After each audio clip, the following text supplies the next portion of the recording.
Kaixo eta ongi etorri guztioi gaurko saiora.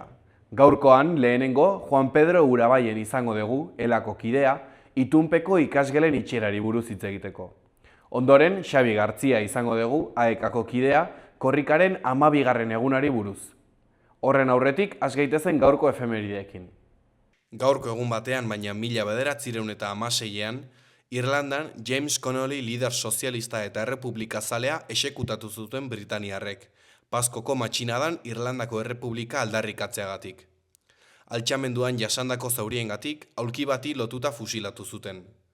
Nazionalismoa eta sozialismoa uztartu zituen. 1951ko egun berean, Concepción Campa Huergo jaio zen Kuban, B eta C meningitisaren aurkako txertoen ikerketaren zuzendaria. Farmazeutika zientziak ikasita, 89tik aitzina Finali Institutoko zuzendari izan zen. 80ko hamarkadan aipatu meningitisen aurkako txertoaren ikerketa zuzendu zuen, eta bere lanari esker eraginkortasuna frogatu duen txerto bakarra mundu osora zabaldu zen. Kubako zientzia, teknologia eta ingurugiro ministerioko ikerlari titular ere izan zen, eta sari mordoa pilatu ditu. 1973ko maiatzaren 12an, Boliviako poliziak Monika Ertl gerrillari komunista alemaniarra exekutatu zuen. Umezela familiarekin Boliviara joan zen bizitzera. 60ko hamarkadan ELN armadan sartu zen eta bera izan zen Che Guevararen heriotza mendekatu zuen gerrillaria.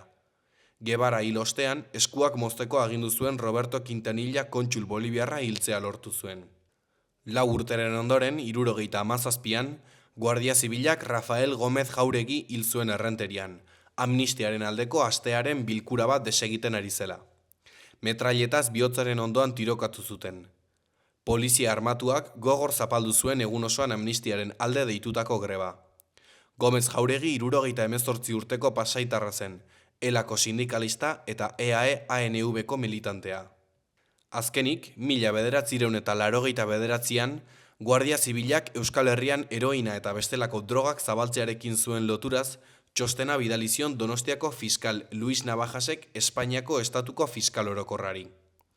Navajas txostena izena hartu zuen dokumentu hartan, Guardia Zibileko goi kargu ugari aipatzen ziren, Enrique Rodríguez Galindo teniente koronela barne. Intxaurrondoko kuarteleko funtzionarioen eta Gipuzkoako narkotrafiko sareen arteko harremana azaltzen zuen txostenak. Eta Guardia Zibil ugarik diru kopuru erraldoiak jasotzen zutela hauen partetik, droga banatzen ustearen truke. Navajas txostenaren ondorioak ez zituzten ikertu, eta egun batetik bestera desagertu egin zen dokumentua. Naiz eta inork ez duen azaldu nola izan zen hori. Errepasatu dezagun aste honetako agenda.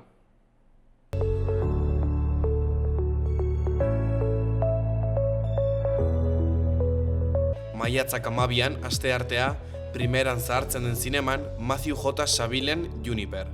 Mendillorriko zibiboxean izango da, arratsaldeko 6an, Doan, aurrez izena eman da. Asteazkenean, beste begirada bat, Xavier Bermudezen León y Olvido filma. Iturramako zibiboxean izango da, aurrez izena eman da eta Doan, arratsaldeko 6:30. Egun berean, arratsaldeko 7:00 Pompeloko zibiboxean, ikusi, entzun, txalo egin. Hitzaldia, disko formako hilarriak, Nafarroako ondare historiko eta etnografikoa. Larun batean ipuin kontaketa, El más anciano de los cuentos. Sarrera librea izango da, 12an Milagrosako zibiboxean eta arratsaldeko 6:00 Pompelokoan. Azkenik, Europako zinema. Jean-Pierre Dardenne eta Luc Dardenen Recién nacidas filma. Kondestableko zibiboxean, Doan, aurrez izena eman da arratsaldeko 7:00. Orain, gaurko komunikabideen azalak aztertuko ditugu. Diario de Noticias egunkarian horrela dio lerroburu nagusiak. Nafarroako alokairuko etxebizitzen erdia etxebizitza jabe txikien eskutan dago. Lehenengo puntuan, etxebizitza jabe handien gorakada izan arren, alokairuko etxebizitza gehienak jabetza pribatukoak izaten jarraitzen dute. Bigarrenean, etxebizitzen 80% sektore pribatuaren esku dago, eta 20% etxebizitza publikoa. Hirugarrenean, 124 pertsonak 1078 etxebizitza dituzte. Argazki nagusian, askatasunaren botilak martxan parte hartzen dute Nafarroako 8 ikastetxetako gazteek. Honen titularrean, iraganak gidatzen gaitu. 800 ikasle San Cristobal eskapisten urratsei jarraitzen diote. Beheko berrietan, horiz, Osasunak puntuak bilatzen ditu Atletikoren aurka. Ondoan, Joaquin Reyes aktoreak dio, umorea indartsuak desarmatzen duen hizkuntza da. Jarraian, Iruñako Erromes bulego berria. Eskuineko berrietan, Irango gerra gogor kolpatzen ari da langile nafarren poltsikoak. Azpian, Osasun bideako jarduera gehigarria amaitu ondoren, Osasun Ministerioak kontratuak amaitu ditu. Ondoren, Burlatako Herripagaina Osasun Zentro berriaren eraikuntza hasi da. Jarraian, Osasun mentala, pandemia ondorengo aroan gaixotasun baiak emateko bigarren kasua. Azkenik, Gomez Ullan isolatutakoen artean behin-behineko positibo bat. Diario de Navarra egunkarian horrela dio lerroburu nagusiak. Osasun aseguru pribatuaren igoera sendotzen ari da Nafarroan. 82.561 pertsona daude aseguru motaren bat dutenak, duela hamarkada bat baino 105 gehiago. Irudi nagusian, bidaiari batzuk Granadilla de Abona kaian, Tenerifen. Honen titularrean, Espainiar batek antavirusaren proba positiboa eman du. Ondioz kruzeroa Kanariar uharteetatik irten da Herbeheretara hegazkinez joan ziren azken 27 bidaiariak ebakuatu ondoren. Eskuineko berrietan, Aierdik ingurumen ministerioko 4 kaleratzeak berrantolaketa baten barruan kokatzen ditu. Ondoren, unibertsitateko sarrera azterketetan iaren aurkako maiztasun detektagailuak. Jarraian, kostu gehigarrien beldurra Maristaseko etxebizitza sozialetara itzuli da. Goiko berrietan, Herripagaina Osasun Zentroko lehen urratsa. Ondoan, Osasunak Atletiko de Madrid jasotzen du. Azkenik, Silva, Caja Rural taldean ibili zen giroko liderra. Berria egunkarian, aldiz, honela dio lerroburuak. AHTA zuzenean sartuko da Bilbora, Basaurin aldi baterako geltokirik gabe. Lehenengo puntuan, lurpeko lanak egin bitartean, lurrazaleko behin-behineko geralekua abandon jarriko dute. Bigarrenean, lanek eragozpen gutxiago eragingo dute, Espainiako gobernuaren arabera. Hirugarrenean, ez dute zehaztu erakunde bakoitzak zenbat ordainduko duen. Argazki nagusian, Lukas Agirraren hilketa argitzeko epaiketa, atzo, Gipuzkoako probintzia auzitegian, Donostian. Honen titularrean, fiskaltzak 22 urteko kartzela zigorra eskatu du Lukas Agirre hiltzeaz akusatutakoarentzat. Beko berrietan, etxe bizitza plana egin du EH Bilduk eta larrialdia gainditzeko 10 urteko epea jarri. Ondoan, pentsiodunek zuzenean Pradalesi helarazi diote beren eskaera. Jarraian, Mondragon taldeko bikidek zerrategi bat ireki dute Aiaraldean. Goiko berrian, Gara egunkarian horrela dio lerroburu nagusiak. EH Bilduk 10 urte barru etxebizitza arazoari aurre egiteko plana aurkeztu du. Erakundeetako ordezkari ugari bildu zituen ekitaldi batean etxebizitzaren arazoa konpontzeko proposamena aurkeztu zuen atzo EH Bilduk, Bilbon. Argazki nagusian, pentsiodunek pertsonalki aurkezten diote Pradalesi pentsio osagarri bat sortzeko eskaera formala. Tartean, Lakua, etxebizitza eskuratzeko plan integralari buruzko informazio kanpaina. Ezkerreko berrian, EAJ eta PSE alderdiek bakarrik babesten dute gardentasun legea EAen. Beheko berrietan, erreportajea Nerea Lauzirika, autodefentsa feminista zigorgabetasunaren antidoto. Elizabeth Hardwicken insomnio gauak eleberria euskaratu du Josemari Berastegik. Ondoan, ikusgunek 30 LGTBI+ fobiako ekintza erregistratu ditu. Azkenik, Trumpek Iranen erantzuna zaborra dela esan du eta su-etena zalantzan jarri du. Euskal Herria irratiari dagokionez, honela diote berriek. Lander, Global Sumut flotillako ekintzailea. Palestinako bandera giza eskubideen aldeko eta fasismoaren kontrako sinboloan bihurtu da. Israelgo armadak flotillako hainbat itsasontzi gelditu eta 175 ekintzaile atxilotu zituen. Ontzi batzuk ihes egitea lortu zuten, tartean Landerrena. Gure helburua da fokua Palestinak bizituen egoera lazgarrian jartzea berriro. Eskuineko berrietan, Goian, Gianni Rodari, kazetaria, pedagogoa eta batez ere idazlea. Berrikuntza pedagogikoaren ahots nagusienetako batean bilakatu zen Jani Rodari, haur literaturako izen nabarmenetako bat. Bere lana ezagutu dute Samira Kalboren eskutik, Trikuaren zuhaitza sekzioan. Beheko berrian, posible da oraindik. Gizonezkoen osasunak ahazteko moduko gaua izan zuen Levanteren zelaian. 3 eta 2 galdu zuen lehen 11 minutuetan 2 goleko abantaila lortu arren. Europatik gertu jarraitzen du, ordea. Emakumeen taldeak, berriz, estropezu egin zuen playoffetako lehen partidan, baina azken unean sarturiko golak itxaropena eman zion. Behar duzun guztirako, aseguru bat dago. Nire auto elektrikorako? Jakina, eta nire bizikletarako, Eta nire patineterako? Eta autonoma banaiz eta bajamoa nago? arazorik gabe. Badago zerbait nire maskotarentzat. Noski, Bidaian goaz. horretarako ere bai, eta behar duzun guztirako. Guztirako? Benetan? Bai, eta bai. Informazio gehiago aseguruak.laboralkutxa.eu zen. Bada beste modu bat.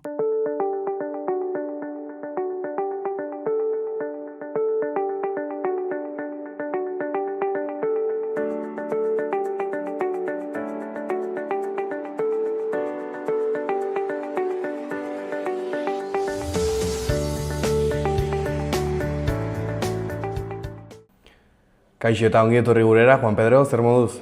Ongi, tatzu. Ongi, hementxe.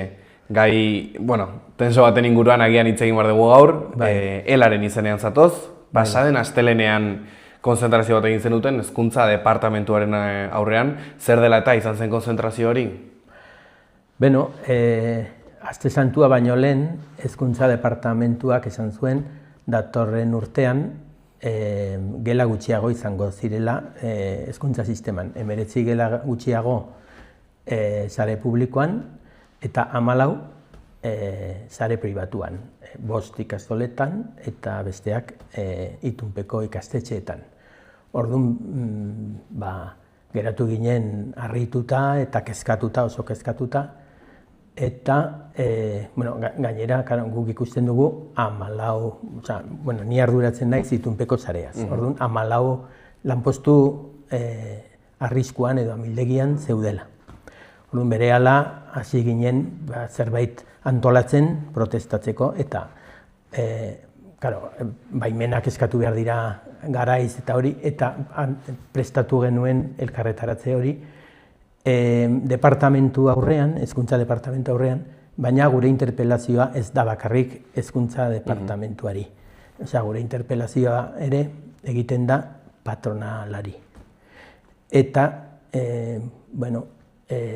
eskatzen genuen, alde batetik ratioa jaistea, aprobetxatzea jaiotza tasa jaitsi dela, hezkuntza kalitatea handitzeko. Orduan, ratioa jaistea, alde batetik, hori hezkuntza departamentuari batez ere, gero patronalari, naiz eta ratioa jaisten badira, galtzen badira gelaren bat, galtzen bada, edo ezin bada salbatu gelaren bat, irakasle horiek birkokatzea sareko beste ikastetxe batean. Eta gero, beste aldetik, eskatzen genuen Nafarroako lan hitzarmena sinatzea, eta, hor, adibidez, jaisten badira ikastorduak, irakasle bakoitzaren ikastordua jaisten badira, dozenaka lanpostuak sortuko lirateke. Gero sakonduko dugu pixka bat gai horietan gehiago.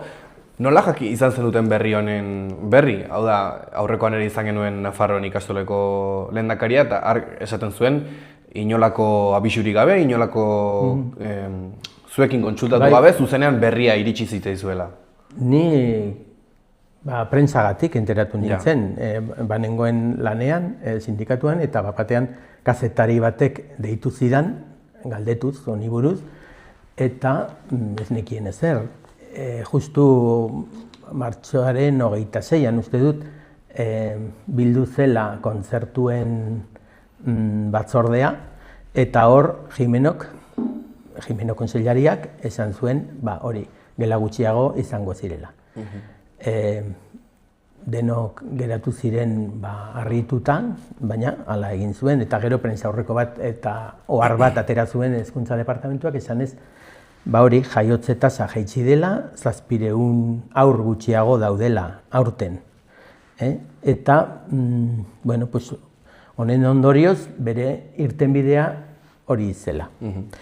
Orduan sindikatuan oso kezkatuta geratu ginen, atera genuen ohar bat, uste dut ikastolen mobilizazioa egin baino lehen, eta hor esaten genuen, elak ratioa jaistea defendatzen du ikasgelak ixtearen ordez.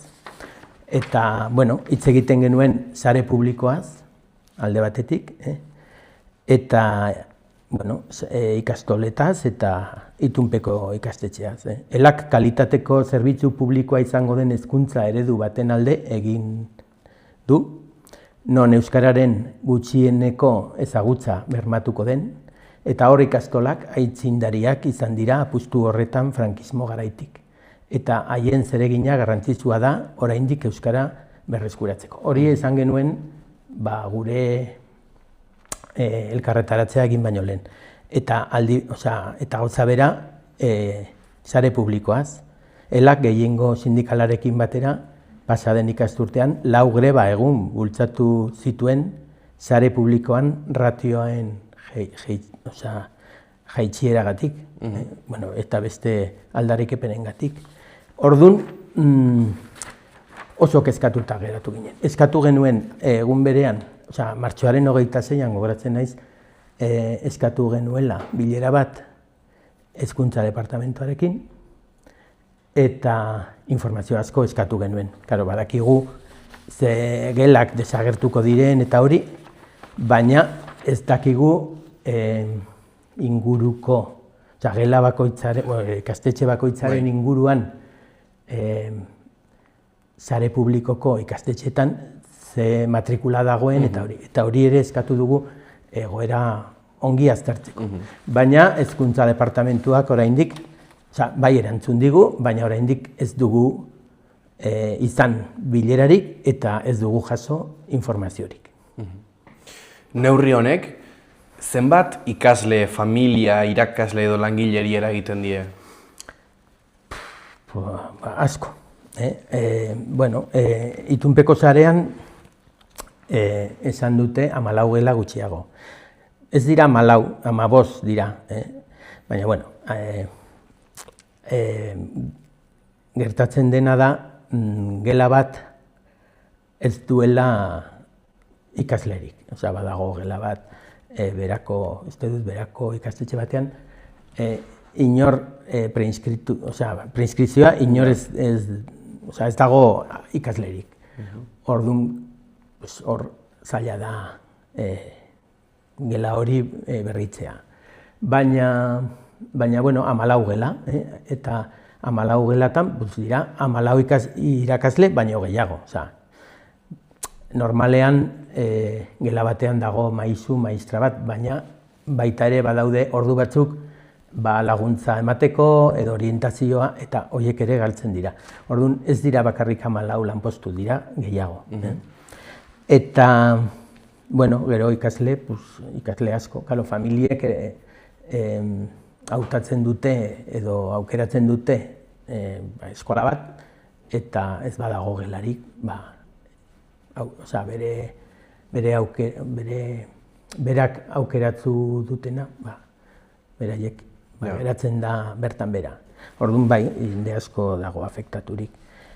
Gure planteamendua da, patronalari esaten diogu beti, gela bat galtzen bada eskola batean, beste eskola batean, sareko beste eskola batean, bakante batean birkokatzea. Normalean patronalak ez du nahi hori, baina gure presioa egingo dugu hori lortzeko. Zer gertatzen da, kolokan airean edo lanpostu horiekin, 14 baino gehiago diren horiekin, ze goeratan geldituko dira neurri aurrera eraman ezkero, eta birkolokatu ez ezkero? Gela bat izten bada, maistra edo maisu bat geratzen da kalean, lanik gabe. Hori esaten dut itunpeko sarean. sare publikoan ere, interinoak joaten dira kalera, prekaritatea handia dago. Gure sarean guk sinatzen dugu kontratu bat enpresa batekin, lan kontratu bat. Gela desagertzen bada, kalera joaten zara. Orduan, kale gorrian geratzen bazara, normalean sindikatuen gana jotzen duzu, eta sindikatuok eskatzen duguna da beti birkokatzea. Hau ez da gertatu den lehenengo aldia, orain 14 gela, duela gutxi patronaleko burua, Kristau eskolako burua, agertu zen esanez, lehenengo aldia zen hainbeste gela izten zirela, baina ez da horrela, igual nahiko gaztea da presidente hori, baina ni eskarmentu handia daukat jubilatzear nago, eta gogoratzen naiz, 80ko hamarkadan, ez ziren 14 gela itxi, 20 ikastetxe itxi, 20 ikastetxe. Igual jendeak ez du gogoratzen, baina esaten badut, irakurtzen baditut bere izena, concepcionistas, monjas ziren. Orain la Cámara de Comercio dagor, concepcionistas itxi zen. Esklabas, bereaingo esklabak itxi ziren. Josefinak, Madalenakoak, itxi ziren. Sagrado Corazón, Etxabakoizkoak. Txantreako salesianak. 20 ikastetxe itxi ziren. Eta hori erabaki zuen patronalak. Enpresek erabaki zuten ixtea. Orduan, hor lan egiten zutenak birkokatu ziren sarean. Eta egin zen akordio bat patronal, gobernua eta sindikatuen artean, eta ia denak birkokatu ziren. Orduan, hori izan zen krisirik larriena. Horregatik esaten dugu, ez dugula bakarrik interpelatzen gobernua, baizik eta patronala ere. Defendatzen duzu, hasieran esan duzu bezala, ratioak jeistea. Zergatik, zeintzuk dira ratioak jeistearen ondorioak? Bueno, argitaratu da zegelak dauden arriskuan. Eta ikusten da, gela batzuetan, ia badutela behar den ikasle kopururik gela izteko. Igual falta dira ikasle bat edo hi. Orduan, jeisten badira ratioak, hor gela hori mantendu alda. Horregatik esaten dugu, ez gu bakarrik esaten dute beste sindikatuek, eta baita ere alderdi politiko batzuk, ratioa jeistea pixka bat, malgutasun gehiago izatea. Atzo entzun nuen parlamentuko saioan, alderdi batzuk esan zuten, Jimenok aldatu zituela araudia, araudiko neurriak aldatu zituela, matrikula prozesua hasita. Ikastetxeek ireki zuten epea, eta hilabete bat pasata, Jimenok aldatu zituen ebazpen bat, eta beti edo orain arte zeuden kriterioak aldatu zituen. Orduan hori, ez dakit, nahiko arraroa da. Eta eskatzen dena da, ratioa jeistea eta aprobetxatzea jaiotza tasa batzua dagoela, kalitate gehiago emateko. Gainera, kontutan hartu behar da, hau dela urterik okerrena jaiotza tasa kontutan hartuz. Eta datorren urteetan igoko dela. Honekin batera esaten duzue, irakasleen lanorduak jeistea. Bai. Hori zergatik proposatzen duzue? Bai, gogoratzen naiz 2002 urtean, itunpeko sarean, greba bateratu baten ondorioz, lortu zen hemen Nafarroan ikastordua jeistea. Espainia mailan daude oraindik 25 ikastordu astero. Irakasle bakoitzak eman behar ditu 25. Imaginatzazuzuk 25 telebista saio egin astean. Ez dakit zenbat egiten dituzun, baina asko da, eta, karo, joaten zara, gelaz gela, ikasle desberdinak, 25 ordu da, erotzeko modukoa. Orduan, greba bat egin genuen eta jaitsi genituen eta geratu zen 23 ordutan. Jardunaldia, asteko lan. Eta horren ondorioz sortu ziren 180 lanpostu berri sareko ikastetxeetan.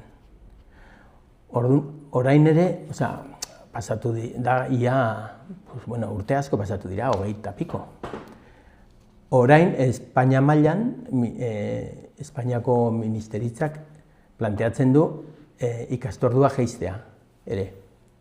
Eta guk eskatzen dugu patronalari eta Nafarroako gobernuari itunpeko sarean ere, orain 23tik, igual 21era jaistea, eta horrela sortuko lirateke lanpostu asko sarean eta arazo hau konponduko zen. Zuen hirugarren proposamena, Nafarroako hitzarmen propio bat izatea. Bai. Azaldut pixka bat agian zailagoa izan diteke ulertzeko zergatik den hain garrantzitsua hitzarmen propio bat izatea? Bueno, Nafarroan bizi gara, orduan zergatik erabakitzen dira gure lan baldintzak Madrilen. Hori uste dut edo nork uler dezake. Edo zein alderdi edo ideologiako pertsonak ulertu aldu Nafarroan hobe dela hemen erabakitzea lan baldintzak. Aste honetan ospatu da, agertu da hedabide guztietan nola erresidentzietan sinatu dela lehenengo hitzarmen kolektiboa, Nafarroako lehenengo hitzarmen kolektiboa. Eta 5.000 lagun, 5.000 langile, hobetuko dute. Guk beti eskatzen dugu hori. Aipatu dizudan greba ura, egin dugunak azken greba gure sektorean, 2000 urtean. Sindikatu guztiok eskatzen genuen Nafarroako lan hitzarmena. Eta gero homologazioa eta birkokapena hori eskatzen genuen. Baina lan hitzarmena angeratu zen, guk beti aldarrikatu dugu, baina beste sindikatuok ez dute ikusten hain larri, esaten dut gehiengoa dutenak. Eta hor geratu da, baina gure ustez oso ona izango litzateke. Hemengo patronalarekin negoziatu eta hemengo gobernuak ordaintzen digu hilabetero soldata. Ez dugu kobratzen enpresatik, baizik eta hezkuntza departamentutik. Ardura handia dauka hezkuntza departamentuak. Erresidentzietan ez du soldatak ordaintzen, baina hala eta guztiz ere hor egon da negoziazio horretan. Guk eskatzen dugu gurean ere egotea eta Nafarroako hitzarmen bat sinatzea eta hori orain esaten duguna ikastordua jaistea oso ona izango litzateke. 23 ordu asko da. Sare publikoan nik adibidez ematen dut bigarren hezkuntzan. 18 ikastordu ematen dute ikasleek eta nik 23. Dira 5 gehiago astean. Ez dugu eskatzen 18 izatea ja, baina lortzen bada 21, bi gutxiago izatea, kalitatea handiagoa, denbora gehiago prestatzeko, hainbeste aniztasuna gure ikasgeletan aniztasuna handia, gero eta handiagoa dago. Eta hori ongi atenditzeko lankarga gehiegi dugu. Eta hain logikoa baldin bada, zergatik oraindik borrokan gaude horrekin eta ez da lortzen? Bueno, dirua kostatzen duelako. Baina kontutan hartu behar dugu gure estatuan, eta Nafarroan gastatzen dugu barne, hemen daukat apuntatuta, barne produktu gordinako 3,9 hezkuntzan, 3,9. Baina Europar Batasunean 4,9. da askoz gehiago. Eta UNESCOk esaten du hoberena dela 6% gastatzea. Oso gutxi gastatzen da hezkuntzan. Eta batez ere, nire ustez, beti pentsatu dut, batez ere dela, Nafarroan, ikasleren 34% dagoelako itunpeko sarean. Eta itunpeko sarean irakasleok kobratzen dugu gutxiago, askoz gutxiago, eta ematen dugu askoz klase gehiago. Kritikatu duzue baita ere, beste sindikatu batzuk sinatu duten akordioa. Zer da hor gertatu dena? Bai, hor 2014an negoziatu zen, badago esan dut estatu mailako hitzarmena, baina oso pobrea da. Eta hori osatzen da, gero, edo hobetzen da, Nafarroako akordio batekin. Sinatzen da, 2022an sinatu zen bat, 24an beste bat, horrela. Eta 24an negoziatu zenean, birkokapen akordio bat jarri zen, baina bakarrik ikasturte bakoitzarentzako 6 lagun edo 6 langile birkokatzeko bakarrik. Claro, guk momentu hartan esan genien beste sindikatuei. Eta 15 badira, zer egiten dugu. Eta justu ez dira 15, baina 14 izan dira aurten. Orduan, 14 gela izten badira, 14 lagun edo 14 langile geratzen dira kale gorrian. Eta bakarrik birkokatuko dira 6. Eta beste 8. Horregatik guk esaten dugu 80ko hamarkadan egin zen bezala. 20 ez gela, 20 ikastetxeko langile guztiak birkokatu baziren, zergatik orain sinatzea akordio bat, baina kopururik gabe, esan ez, gela gabe geratzen zirenak birkokatuko dira. Ikastetxe batean jubilatzen da norbait, edo eszedentzia hartzen du beste bat, hor. Baina enpresek ez dute nahi. Nahiago dute kontratatzea kaleko norbait, beste ikastetxeko pertsonaia helduagoa onartu ordez. Eta ze arrisku izan ditzake horrelako neurriak normalizatzeak? Ze neurriak normalizatzeak? 14 ikasgela kentzearen neurria, horrelako neurri bat normalizatzeak ze arrisku izan ditzake? Beti prekaritatean egotea, hezkuntza sistema inestabilitatean egotea, familiek ez jakitea aukeratzen dudana gero beteko den, ala ez. Nire ustez behar da hezkuntza sistema on bat jartzea, eta hor kalitatezkoa izatea eta jendea jakitea, zer dagoen.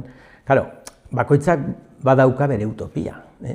Elaren barruan badugu utopia bat, Euskal Errepublika konfederala sortzea. Eta hor, ze hezkuntza sistema izango, nahiko genuke izan. Atzo Garaikoetxea lehendakaria hil zen eta agertu zen prentsan nahi zuen Suediako estatu bat eraiki. Ezakit, Suedia, Finlandia, niko goratzen naiz. Momentu batean nire eskolan, enteratu ginen, urte asko, 2003an izan zen. Enteratu ginen, salgai zegoela gure eskola. Monjek salgai zuten. Eta, ez genekien nork erosiko zuen, pentsatzen genuen, los legionarios de Cristo, esaten zen Madrilgo ultraeskuindar talde bat, eta beldurtuta geunden. Eta pentsatu genuen, hoberena publifikatzea. Publifikatzea gure eskola, gure auzoan DBH genuen bakarrak ginen, baina UPNek gobernatzen zuen eta ez zuen nahi publifikatzea. Baina aukera ona, guretzat aukera ona izango zen. Gero ez zen egin. Eta hori esaten dut, elaren utopian, pues igual hoberena zen sistema publiko on bat denontzako. Republika sistema publiko bat, Finlandian bezala. Ni kristaua naiz, baina Finlandian hango elizak 19. mendean hezkuntza sistema antolatu zenean Finlandian ez zen sartu hezkuntzan. Errespetatu zuen hori estatuaren papera zela, denontzako bera, eta ez zen sartu hor, eskola publikoa dagoan eta bakoitza joaten da bere auzoko eskolara, udaletxekoa normalean. Hori izango zen hoberena, baina hori da utopia. Oraindik ez dugu ailegatu. Eta orain guk errealistaki eskatzen duguna da, hori, Nafarroako lan hitzarmena, birkokapena, raituak jaistea momentu honetan. Hemendik aurrera zer dator, zeintzuk dira hurrengo pausoak? Bueno, ikusiko dugu, gu hitz egin genuen beste sindikatuekin, izan genuen bilera bat pasaden astean. Momentuz, batzuk badute gauza batzuk antolatuta, baina posiblea da, igual denok batera, antolatzea zerbait, ikuspegi sindikaleko zerbait. Guk beti esaten dugu, bai, 14 gela galtzen dira, hori egia da. Eta enpresek ez dute nahi negozioa murriztu edo, baina gure ikuspegia izan behar da lanpostuetan batez ere. Orduan, ikuspegia sindikala bada eta 14 ikasgela galtzen direla, aldarrikatzen badugu hori ezin dela egin. Eta irtenbide sindikalak proposatzen badugu, posiblea da sindikatu guztiok batera zerbait egitea. Bukatzeko, Juan Pedro, ze mezu bidaltzen diozue gizarteari? Bueno, gizarteari esango nioke tristea dela, hau, gertatzeaz, tristea.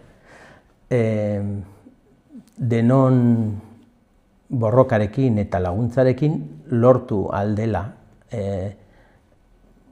gure hezkuntza sistema hobetzea, ni baikorra naiz eta jubilatzea egon baikorra naiz. Orain arte batzuk egin dugun lana jarraituko du, eta nik uste dut jendea sensibilizatuta dago arazo honekin, asko atera da, eta falta dena da akordio bat lortzea,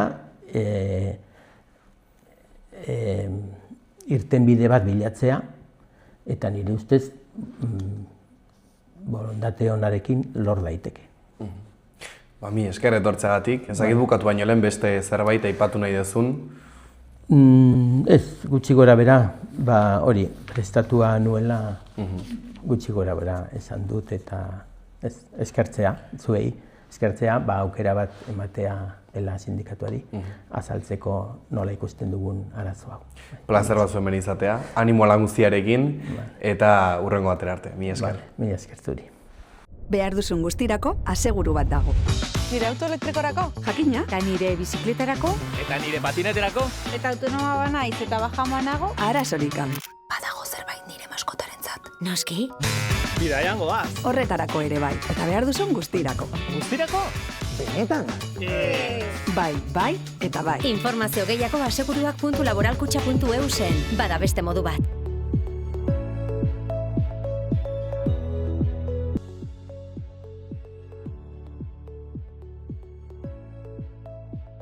Izango da. Goizean, hodeiak eta ostarteak. Iparraldean euria egin dezake, batez ere kostaldean. Arratsaldean hodeiak ugaritu egingo dira eta mardulagoak izango dira eta ekaitzak joko du. Zenbait lekutan zaparrada handiak bota ditzake, txingorrarekin batera. Gauean, trumoi ekaitzak desegingo dira, baina kantauri isurialdean euria egiten jarraituko du ziurrenik. Temperatura maksimoak jaitsiko dira eta goizetik aurrera iparraizea ibiliko da. Aste azkenean, eguraldiak udazkeneko itxurarekin jarraituko du. Temperatura jaitsiko da berriro eta maksimoak 15 edo 16 gradu ingurukoak izango dira.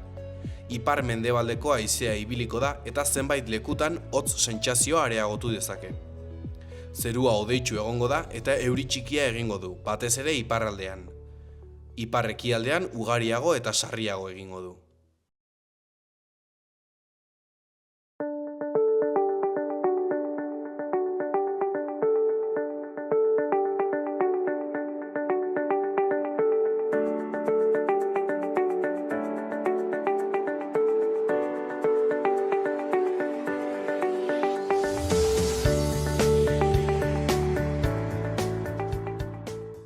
Kaixo eta ongi etorri gurera, Xabi, zer moduz? Egunon, kaixo.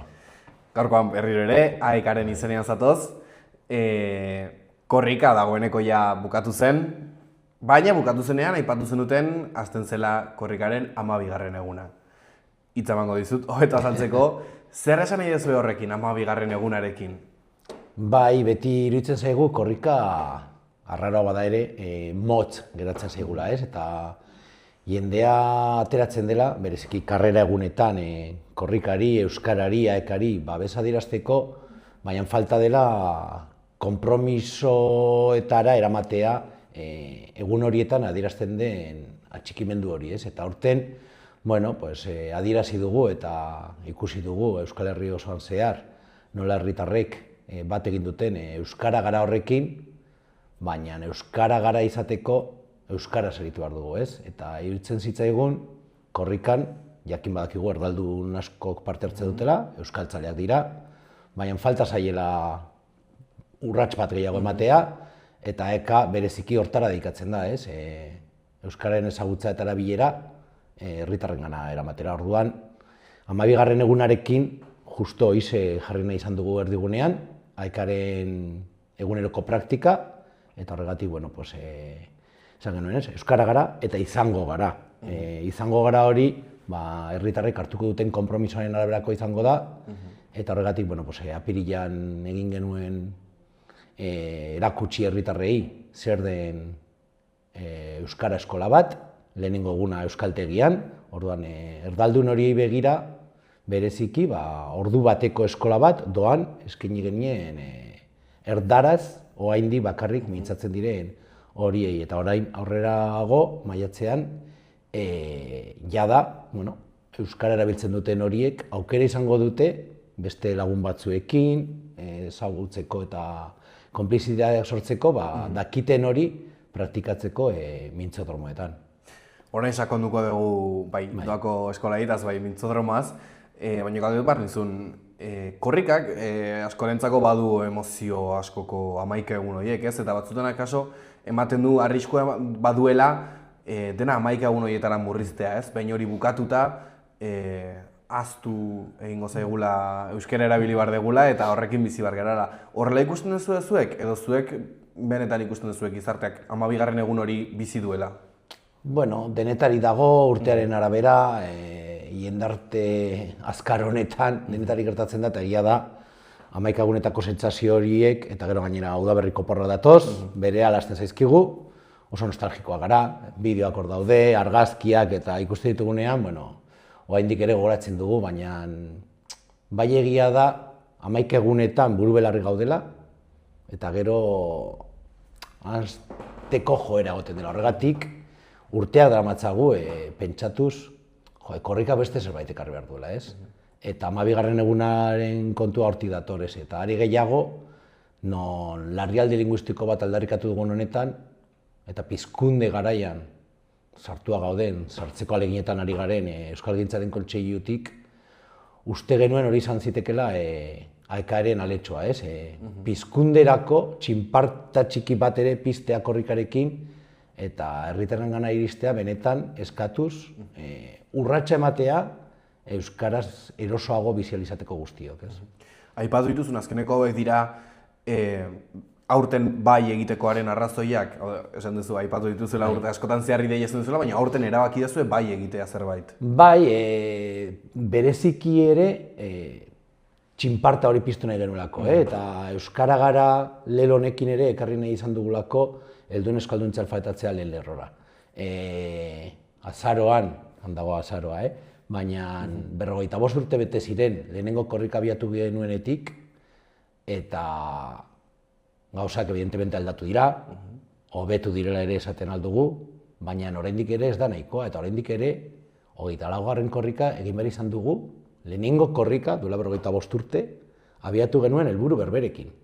Hau da, euskararen aldeko kontzientzia suspertzea, oraindik ere beharrezkoa da, oraindik ere hizkuntza politikek zuten lortzen jendartean euskararen aldekotasun nabarmena egotea, kontrako jarrerak nonahi topatzen ditugu, eta bestalde AEKak diru premia duelako bere eguneroko lana aurrera eman ahal izateko, eta asko aldatu dira gauza 45 urteetan, baina oraindik ere korrika helburu berberekin egin behar dugu.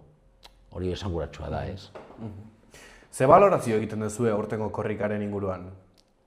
Pues berriro ere, gure harridurarako esan dezakegu korrika honek beste koska bat gehiago igo duela eskaloian. Ez dugulako inoiz espero, beti azkeniko urtetan oso korrika rakastatxoak izaten edo zentzu guztietan, ez? Oraingoa jendetsuena izan dela uste dugu, kopururik ez dakigu zenbat ezina delako, zenbat lagunek eramaten duten lekukoa, zenbat lagun hurbiltzen diren karrera txalotzera, zenbat lagun joaten diren karreran atzetik korrika, baina lekuko hartzeak bai izan dira inoizko kopuru handiena, 3.400 piko lekuko hartze egon da, hor ariketa txiki bat egin genuen etxe barruan eta ordenatu dugu lekuko hartzeena, eragileen aldetik ere, inoiz, baina eragile sozial, politiko gehiagorekin elkartu gara, eta batzuk haien burua kanpo kokatu duten arren, iruditzen zaigu izan dela korrikarik anitzena, eta gero ere nabarmentzekoa da uste dut gazteen parte hartzea eta presentzia, eta ez soilik mezugiak 7 gazte horiek izan zirelako, baizik eta hasieratik korrika aurkeztu genuenetik gazte euskaltzalen sarearekin abiatu genuen elkarlanarengatik, eta hori gainera gero karreran ikusi da. Gazteek zapigorri atera zuten, eta milaka zapigorri ikusi ditugu karreran zehar, eta hori ikusten da gazteen atxikimendua euskararekiko eta ulertzen dutela beraiek ere badutela zer esana gai honetan, ez? Zer izan da aurtengo edizioaren bereziena? Gauza berezi asko egoten ziren, batzuentzat izango zen, evidentemente, Peio Reparasek egindako kanta, Peiok fan asko ditulako, niretzat oso polita izan zen esaterako hasiera, atarratzen 84. urtean atera zen korrika, baina, nik ez dakit bizi izango nuen, jaioan egin zen, baina auskalo, ez dut memoria, baina niritu zitzaidan oso polita oso hunkigarria. Eta gero egunerokoan jendeak zenbat lan egin duen, asko ikusten da soilik karrera eguna, 11 egun horiek, baina azaroan pistoletazo de salida esaten den hori martxan jartzen dugunetik korrika amaitu arte lan handia dago auzo eta herrietan, eta uste dut txalotzekoa dela 10 herritarrek bolondrez korrika antolatzeko egiten duten alegin hori, eta hori urtero errepikatzen da, baina uste dut aurten berezia izan dela egindako esfortzua eta alegina korrika hau aurrera atera izateko. Zergatik esaten duzue, okerrez banago, aipatzen duzue korrikako benetako lana datorrela behin korrika bukatu denean. Ez dakit aipatzen duzuen zuek administratiboki edo lan gehiago zuelako, edo euskarari begira ere, bai, 12. egunari begira. Euskarari begira berezik izten dugu, ezin da geratu lehen esan dugun emozio horretan, ez? Jendea oso posiko soluzionatu ikusten dugu karrera egunetan, lekuko eramaten duenean, lekukoari musu ematen, jendea hunkitu egiten da, benetan. Zintzotasun osoa dago, hor ikusten ditugun irudi horietan, baina korrikak nahi duena da, lehen aipatuan moduan, dirua biltzea ekaren bizi baterako, baina euskaren aldeko kontzientziak suspertzea. Eta orduan, suspertze horrek jarraipena behar du korrik amaituta. Eta hor eman behar da urratsa. Euskara ikasiz, dakitenek euskara praktikatuz, mobilizazioetan parte hartuz hizkuntza politikak alda daitezen. Hor eman behar da urrats bat, eta are gehiago, larrialdi linguistikoan gauden honetan, eta bestelako hizkuntza politikak behar ditugunean, eta bestelako jarrera behar ditugunean euskararen alde ez. Aipatzen duzun urratxoietako bat, zuek eman dezue, doako eskola horiekin. Ez dakitzu eskolaetako batean egon zinen, baina nolako esperientzia bizi izan dute? Ez nintzen egon, bilera bat neukalako, eta bai egon nintzen Gasteizen eta ondoko klasean ari ziren ordu bat jasotzen gasteiztar batzuek. Ikusi nituen haien aurpegiak atera zirenean, pozik, labur iruditu zitzaien ordu bete, gehiago nahi zuten, gerora aritu ziren irakaslearekin, gazteleraz noski, baina galdetzen hainbat kontu, aeka zer den inkluso batzuk, ze egin behar zuten matrikulatzeko, nolakoa zen ikasturte osoa.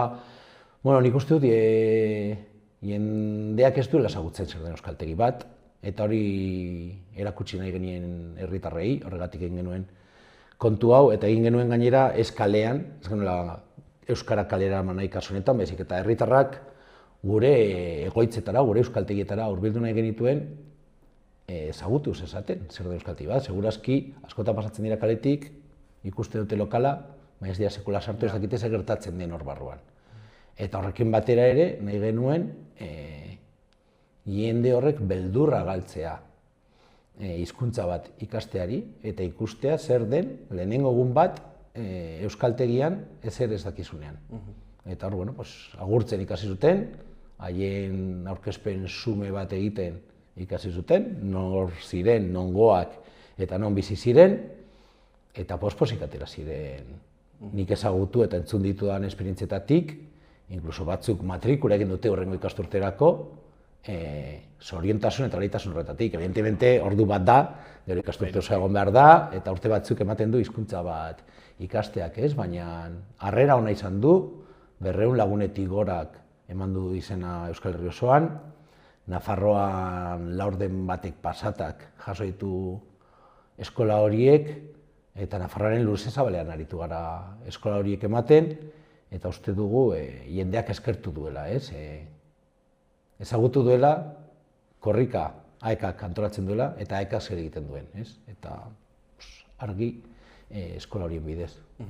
Aipatu duzu, behartaratu ziren batzuk beldurra izan dezaketela, ez izena emateko, euskarera gerturatzeko, klasetara sartzeko. Zergatik izan dezake jendeak beldur hori, edo ze oztopo topatu ditzake jendeak euskara eskoletara ez izena emateko? Nik ez nuke lotuko zuzenean euskara eskolekin, edo baizik eta oroar gizakiok nolakoa garen, ez? Eta ez ezagunari beldur izaten diogu. Gure konfortegoeran, bueno, ongi, baina ez dakit zertara urratsa eman eta gero adin kontuak,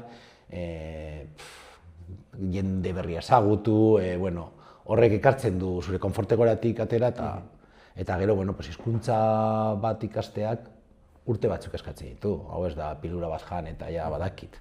Orduan, guztiok aritu gara beste hizkuntza batzuk ikasten ere, eta bakigu ahalegina eskatzen duela, beste txip batean sartzea, beste kultura bat, beste ulerkera batzuk, eta kostatzen da urratsa ematea, eta gerora ere testuinguruak ez du asko laguntzen. Askotan esaten bezala, ez badute zertarako behar, zertarako hori ikasi, ez? Eta, kalean testuinguruak ez du laguntzen euskaraz eritzeko. Ohikoa adibidea jarriko dut, baina euskarazko hedabide eskasak ditugu. Salva Telebista, Maika Telebista, ETB bat hor egoten da, daukan programazioarekin, berria egunkaria baino ez dugu, irratietan segi, eta orduan, edo sare sozialetan, erdara da nagusi, orduan tabernara zoaz, okindegira zoaz, zapata dendara zoaz, dendaria ez da euskalduna, asko ulertzen dute ez dutela beharrik. Eta gaztelaniarekin eroso bizi dira. Orduan, testuingurua hizkuntza politikak aldatzen ez diren bitartean, beldurra baino da beharrik ez dudala, eta hori askotan entzun izan dugu. Nik ez dut behar.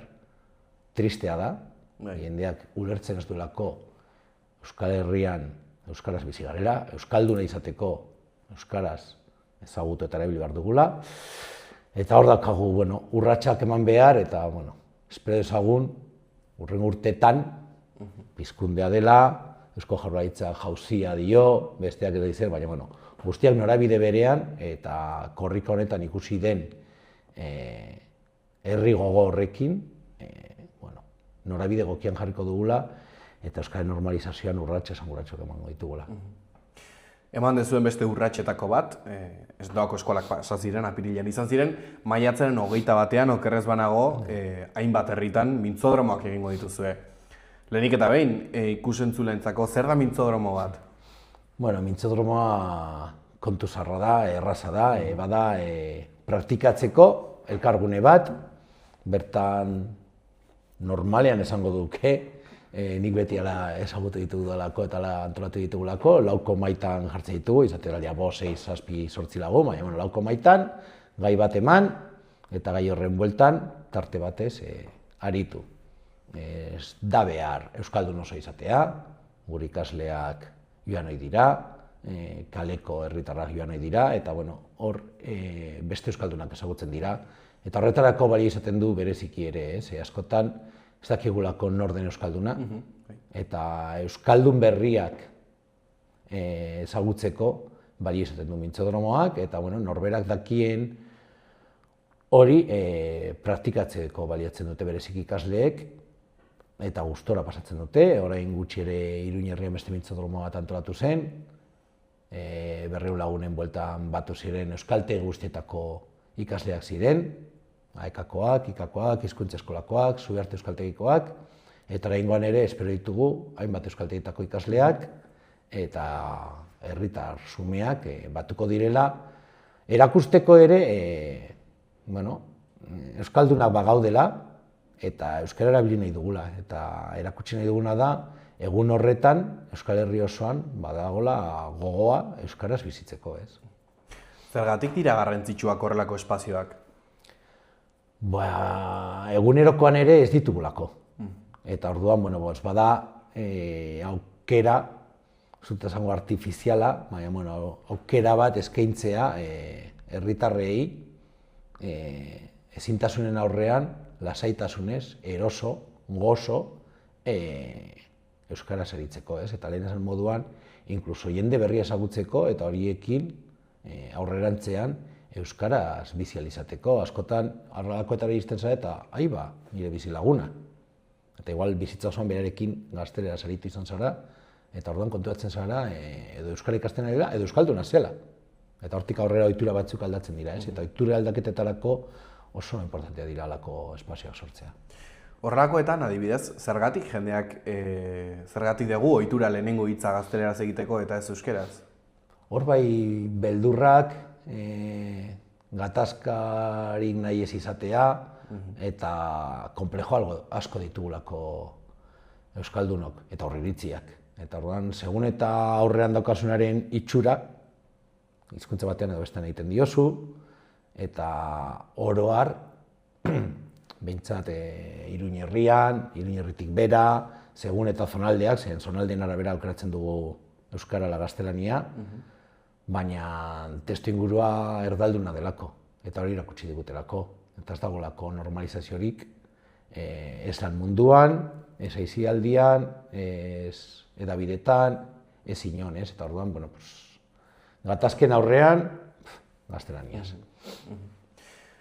AEK-ak, korrikaz gain eta eskolez gain beste gauza asko egiten ditu, orain udaran adibidez badituzue kanpaldiak, barnetegiak, zer da zehazki udaren eskaintzen dezuena?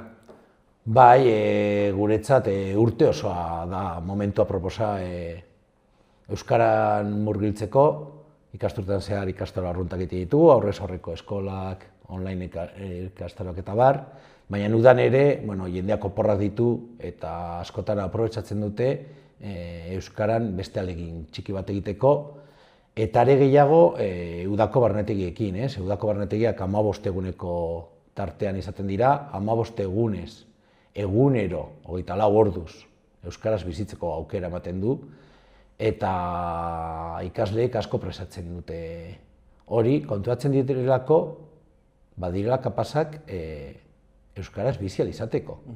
Zen urtean zehar, tarte batez egoten dira klasean, eta hortik ateratzen direnean, normalean, bueltatzen dira haien mundu errealera, baina barnetegietan egunero,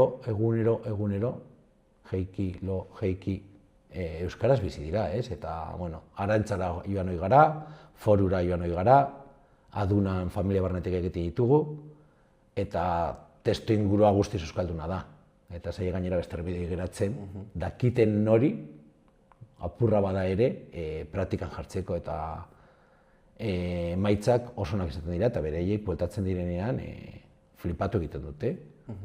Ze ongi moldatzen diren, eta beldurrakin joaten dira, prekauziarekin joaten dira, baina bueltan primeran etortzen dira. Ze garrantzi izan dute barnetegiek azken urte guzti hauetan euskararen normalizazioan edo euskararen paperean?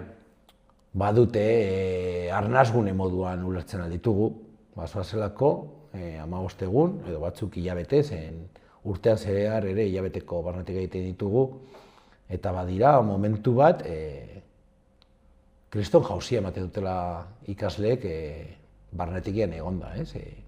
Konturatzen dira, lehen esan duena, euskaraz bizi ahal direla. Eta itzultzen direnean,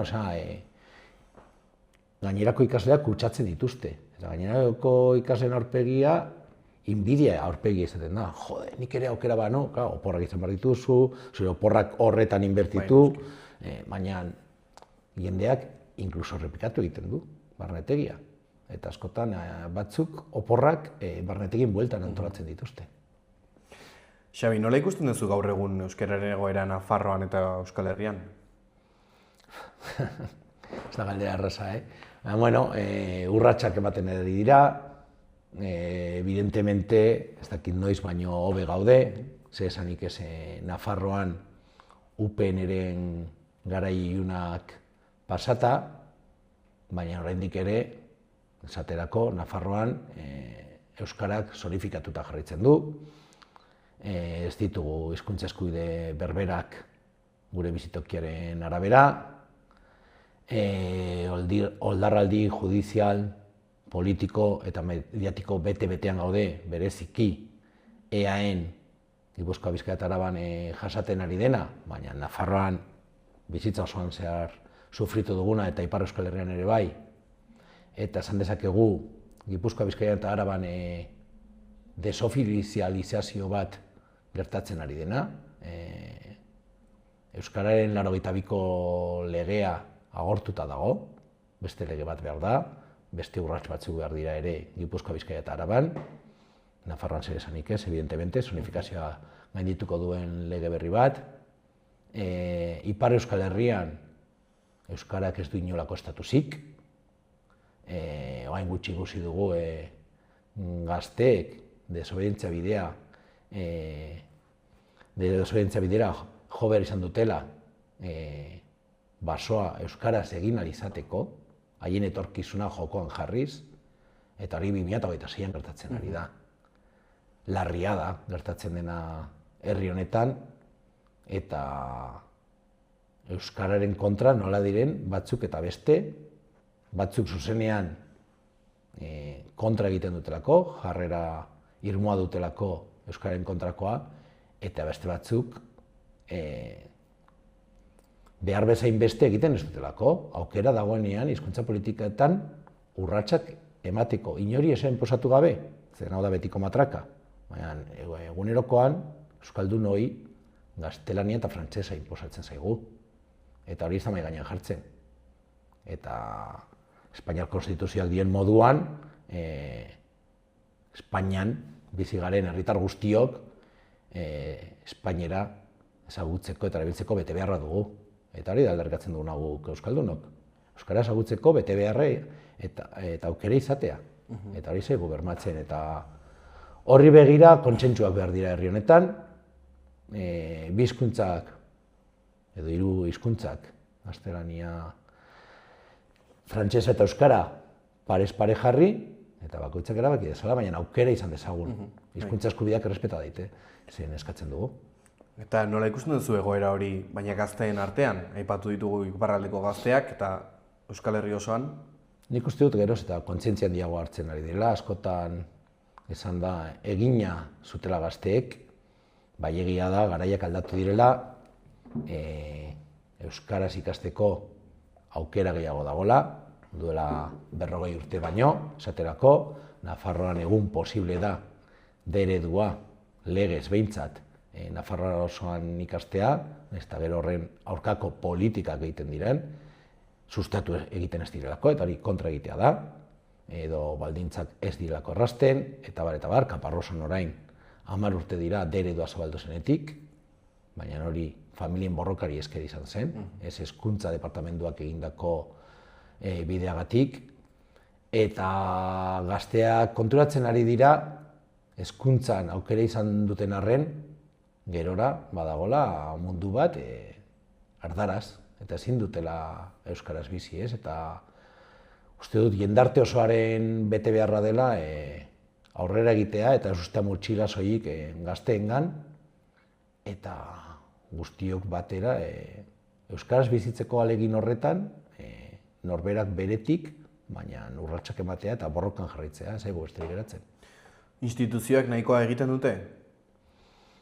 Nik esango nuke ezetz, beti esango dute eske besteak ez du nahi, baina norberak bere erantzukizunetik erantzun behar du, ez du balio pilota bestearen jarri, eta zure hizkuntza politikak argi azaldu jendarteari, eta besteak esan dezala ezetz, baina ez esan PSN-erekin ezin da ez dakit zer, Podemos alduk ez dakit zer, komisiones ez dakit zer, ez.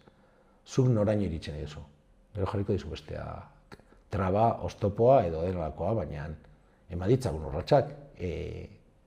Jendarteak nahi du, jendarteak erreklamatzen du euskaraz bizializatea. Orduan, horretarako daude politikariak, horretarako bozkatzen ditugula urtean behin, eta ez dute erantzuten herritarron nahiari. Eta zer behar du euskerak indartzen jarraitzeko? Gauza asko behar ditu, baina batetik legedia, legedia araugintza aldaketa nabarmen bat behar du, plangintzak behar ditu, plangintzak lan mundu euskalduntzeko, plangintzak aisialdia euskalduntzeko, plangintzak helduen euskalduntze alfabetatzean urratsak eman izateko eta ezagutzaren unibertsalizazioa bermatzeko, plangintzak hezkuntzari begira, nola demontre egingo dugun belaunaldi berriek ezagutzaren unibertsalizazio hori jaso dezaten, 10 plangintza behar dira, tokian tokiko erritmoekin, baina norabide eta ipar argi batekin, eta baliabideak behar dira. Baliabideak ekonomikoak, baina baliabide humanoak ere beharko dira euskaltegietan, milaka eta milaka heldu euskaldundu nahi baditugu, baina beharko dira ere hezkuntza arautuan, edo beharko dira hedabideetan, edo beharko dira osasungintzan. Eta 3 zutabe horietan oinarritu behar da hizkuntza politika. Araudian, plangintzetan eta baliabideetan. Gogoa badago. Orduan, hor dago eta hor dute erronka instituzioek. Azkeneko galdera botako dizu, Xabi. Zer nahiko zenukete AEK-atik jendeak ulertzea entzuten dutenean 12. eguna? Jarraitu behar dela. Korrikaz dela amaitzen Bilbon, kasu honetan, korrikaz da azkeneko egun horretan amaitzen, lana badugula eta euskarak 375 egunetan behar gaituela.